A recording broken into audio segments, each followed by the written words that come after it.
Can you tell us what transpired today in court? What happened today is that today is supposed to have been the date that we were supposed to move our application challenging the charges before the court. We were also supposed to move our application for his bail. But unfortunately, yesterday evening, the federal government served us with an amended charge for Mazi Kanu. Previously, it used to be a 7-count charge. You know, originally, from 2015, it was 3-count charge. When we came for trial, when they arrested him this year, last year, June, they raised it to 7-count charge. We now got ready for the 7-count charge. Then yesterday, they further raised it to a 15-count charge. So they called for him to take his plea, and we said no, you cannot take his plea because you served us this charge just yesterday evening. He has not seen the charge. He has not been advised on the charge. We lawyers are still studying the charge. So until we finish studying it, then we can advise him. Then, so because of that, that has been shifted to tomorrow, being 19th of January 2022, for the new charge to be read to him. But as far as we are concerned, these are the signs that the federal government is not ready for this matter. It's a sign of unpreparedness, and it is also a way of torturing our clients. They have kept him in detention since June 2021 after he was kidnapped from Kenya and brought illegally into Nigeria. We are still going to challenge that kidnap because the federal government of Nigeria should live above board. We are saying you are banning kidnapping, but yet you are the ones kidnapping people from other countries into your own country. So we believe strongly that the federal government is not ready for this trial. If the federal government was ready, today would have been a wonderful day for them to proceed. But because they are so untidy, they are so unkept in their processes, that is why they are running helter-skelter. 3 hours or 4 hours to trial, they will bring amended charge. It has been happening since 2015. So we are used to them happening this way. The only unfortunate thing is that they are torturing our client in detention. As today you can also see, he came with the same clothes he has been wearing since June 2021. The same one single cloth that he has been wearing. Despite the various orders of this court that they should allow him for change of clothes. They didn't allow us bring clothes to him. They didn't buy clothes for him.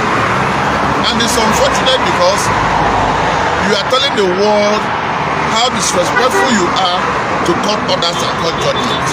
So even the trial here, as far as I'm concerned, is just a show. Because the federal government have already determined what they want to do with Mazi Nnamdi. It is obvious they don't want a trial. Maybe they are looking for a way to silence him forever. We don't know. If not, why would you deny him access to his clothing? Why would you deny him access to his own personal doctors?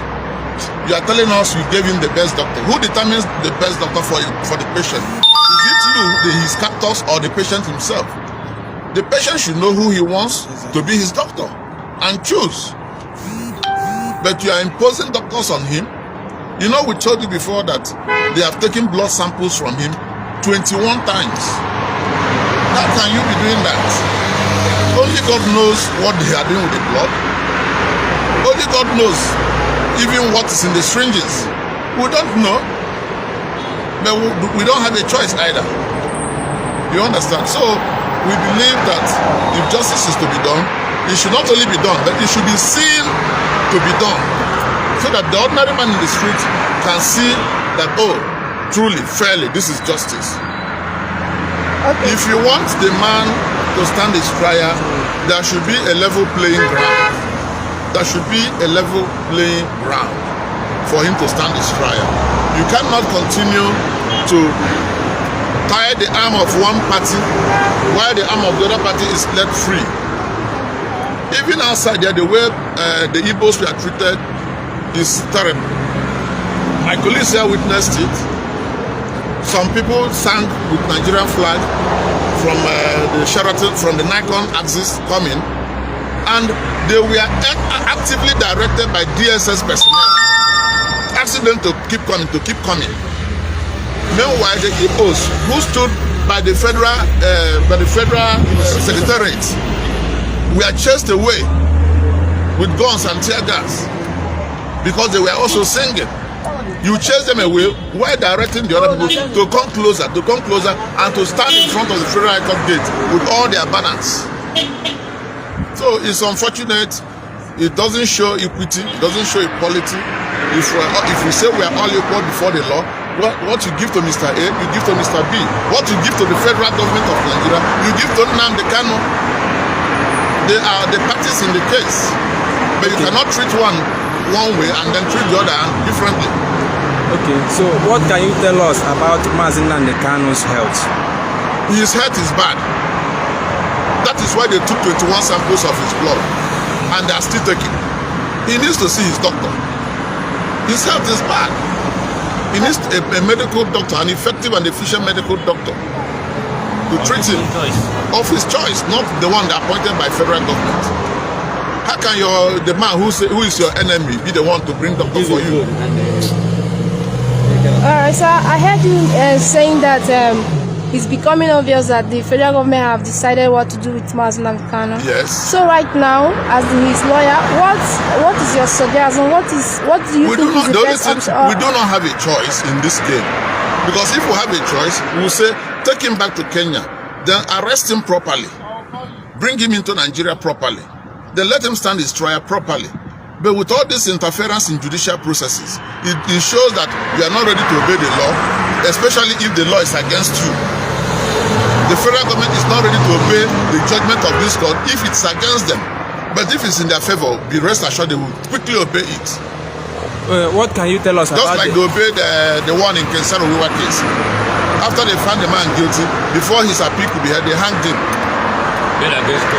What can you tell us about the added charges in Mazi Nnamdi Kanu's case? Well, like I told you, we are still studying it, so I may not be able to pinpoint each and every one of them to you now. Okay. But it still rotates around the previous allegations of things they claim he did in Nigeria, whereas Mazi Nnamdi Kanu had always been in London, or at least outside the shores of this country.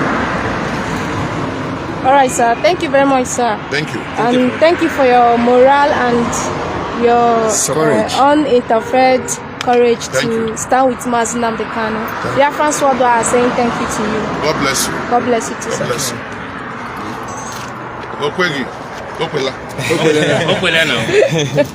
you.